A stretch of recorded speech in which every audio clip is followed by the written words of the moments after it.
enter political responsibility.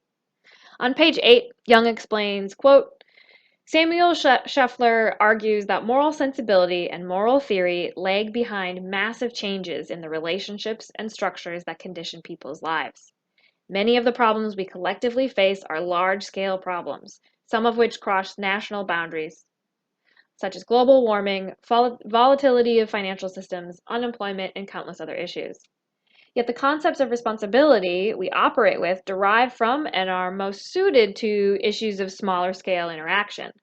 We continue to rely on a phenomenology of agency that gives primacy to near effects over remote effects, to individual effects over group effects, to people's positive actions more than they have failed to do, end quote. And that's on page 8. So this conception of agency and responsibility is not suited for evaluation of large-scale social structural processes that collectively lead to these large-scale problems. In Sandy's case, as Young points out, quote, there is no one in particular to blame for the general structural injustice of inadequate access to decent, affordable housing for all, end quote. She says that on page 10.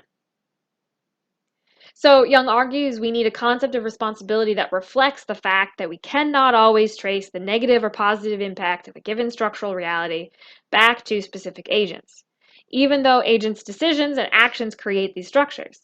We need an account of responsibility that better enables us to, 1, evaluate the relevance of structural impact on our lives, and 2, address the problems therein. She proposes political responsibility. Political responsibility, as Young describes it, is centered on the relations and interactions between the features that make up a social structure.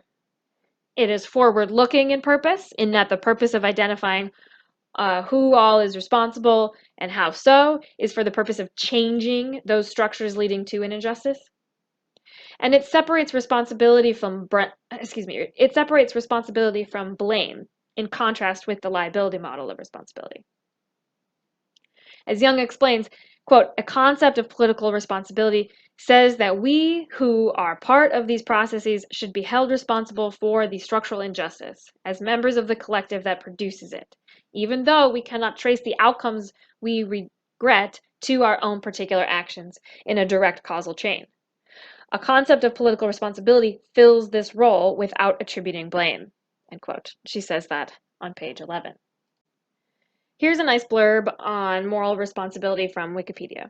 Quote, in philosophy, moral responsibility is the status of morally deserving praise, blame, reward, or punishment for an act or omission performed or neglected in accordance with one's moral obligations.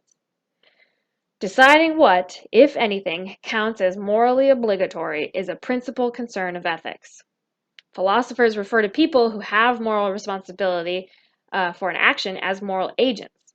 Agents have the capability to reflect upon their situation, to form intentions about how they will act, and then to carry out that action. The notion of free will has become an important issue in the debate on whether individuals are ever morally responsible for their actions, and if so, in what sense, end quote. And that's from the Wikipedia entry on moral responsibility. So I include that so that you can sort of see how this concept of political responsibility is being argued to be included in moral philosophy. So we can distill 4 aspects of the relationship between morality and responsibility that will be useful in our examination of Young's arguments. 1, being morally responsible is a status of moral agents. 2, deserving praise, blame, reward, or punishment for one's moral actions. 3, presumption of free will, right? Was your action freely chosen? Was your action not coerced? And 4, the presumption of possibility. Moral agents are only responsible for actions they can actually take. They are not responsible for actions they cannot take.